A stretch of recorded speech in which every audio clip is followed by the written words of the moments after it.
Hello दोस्तों, एक बात कहने चाहते हैं आप लोग से।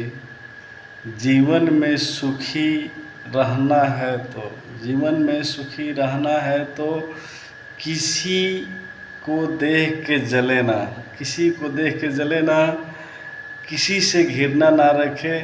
सब इंसान एक हैं और एक जैसे रहें। और पहले की जो 2000 लगभग 2000 मतलब 1900 और 2000 के अंदर जाके देखिए जी कितना प्रेम लोगों के अंदर था। कोई किसी से जलता नहीं था। कहीं बैठो और कहीं रहो, किसी के पास आओ जाओ, कोई जलन नहीं था। आज जो व्यवस्था है, मोबाइलें हैं, सबकी दूरियां बना दी है। किसी से कोई मतलब नहीं रखता है।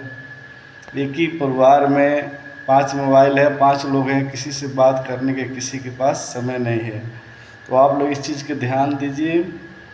घर में कम से कम मोबाइल रखिए, अपने बच्चे लोग से मोबाइल से दूर रखिए और सबके प्रति प्यार मोहब्बत परिवार में रखिए और तभी सुखी रह सकते हैं।